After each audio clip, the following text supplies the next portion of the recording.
I'm a global macro investor betting how the world's going to go. 1971, the United States had paper bills that were like checks in a checkbook. They didn't have any value. But what they would do is they'd get you gold. Because the U.S. wrote more checks than it had gold in the bank, the gold was going down. And on August 15th, 1971, I was clerking on the floor of the New York Stock Exchange. And I watched Nixon said, they're not going to get you gold. So it defaulted. And I went on the floor of the stock exchange and I said, wow, this is a crisis. And I thought it would go down on the stock market, and it went up a lot.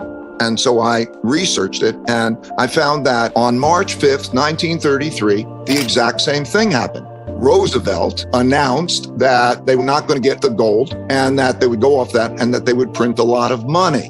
And they printed a lot of money. And what I realized at that time, and saw many times since, that anything that surprised me may not have happened in my lifetime, but happened before. I studied the Great Depression. Because I did that, I was able to anticipate the 2008 financial crisis. We made a lot of money in the financial crisis because I understood what happened in the Great Depression. So in this case, three big things are happening that never happened before in our lifetimes. And the last time they happened was in the 1930 to 45 period. And those three things are the creation of a lot of printing of money to pay for the debts. We needed to at the time, but it was very overdone. We actually sent out checks which were about 5 times as much as the amount that would have compensated people for their losses. Where'd they get the money from? The government borrowed the money. Who did they borrow the money from? The Federal Reserve. What they did is the Federal Reserve prints the money and they buy the debt. And that's how it works.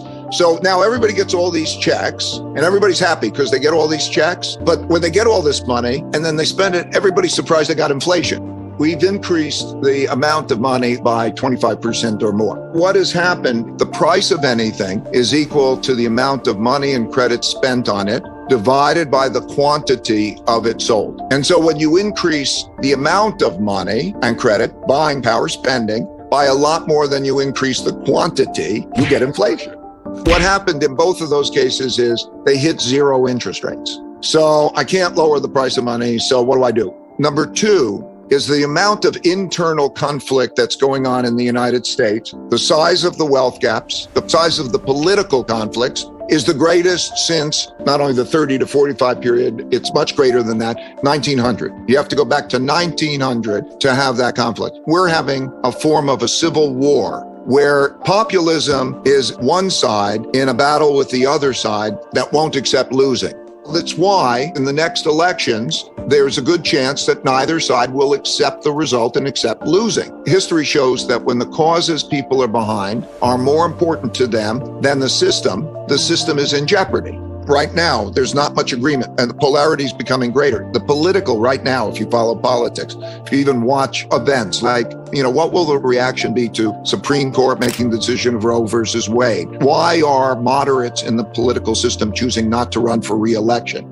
We have this internal conflict that is actually threatening rule of law and the adherence to the Constitution. It's entirely possible that people with different views, they will go to different places and they will fight. So that degree has never happened in my lifetime before.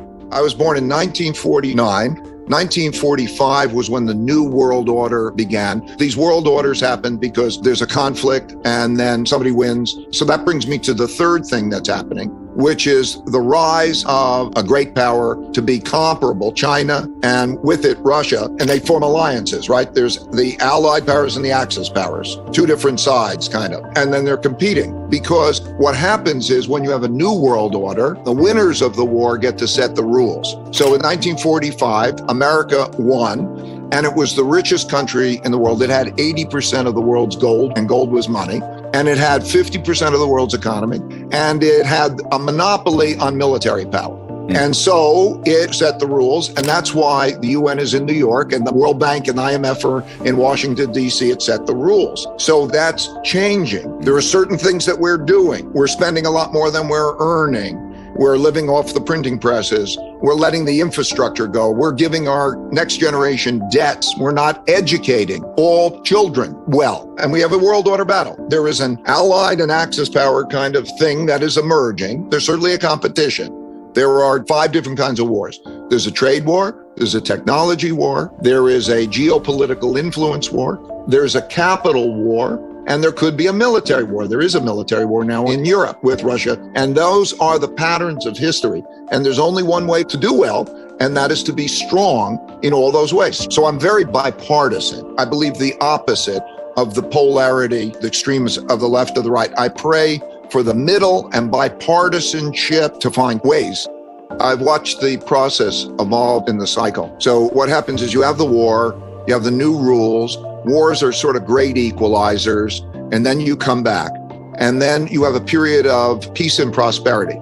You have peace because nobody wants to fight the dominant power, and you have more equal people, and then they have prosperity. But the way the system works is over a period of time, that creates differences in wealth. And that's fine. You provide capital, that's the capital system. People with great ideas come along and they're productive and inventive and they produce great things and so on. But as they obtain the greater wealth, they also obtain greater benefits, like they could educate their children better. And if you're poor, you don't get to educate your children better. And so the polarity increases and it becomes unfair because, we all should have like equal opportunity. And then you also build up a lot of debt. Here's the irony of it. As these cycles begin at their later stages, the rich are the ones who get into debt.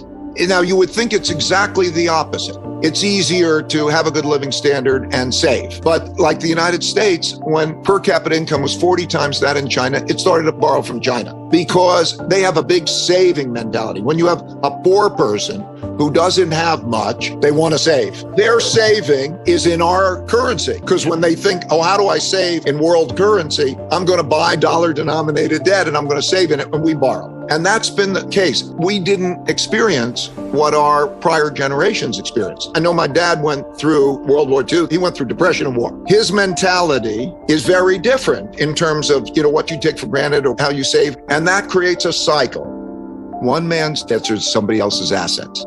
The world right now is holding a lot of money in debt instruments. It could be money market funds. It could be bond funds. And we were in an environment in which bonds went up for 40 years and everybody's comfortable. And there wasn't an inflation pressure.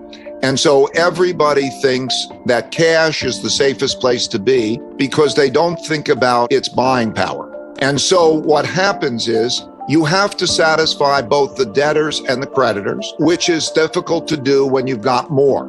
Okay, you got a lot of debt. Because if you pay that debt back in real money, in hard money, so the guy gets paid back the buying power that he lent, that is going to be really bad because you won't have enough money. So the easiest tax is to tax through the printing of money. And that's because nobody asked where did the money come from. The checks came in and we're all happy. And we didn't take the money away from anybody, but you lose the buying power. So as you get the inflation for that, you get the behavior change. So still, you have to make a choice. Do you want to own that stuff or not? And so what happens is when you make that choice that you don't want to own it, you sell it. And so the amount of selling is not just the deficit. The government will have a deficit of 5 or 6% of GDP. It'll have to borrow.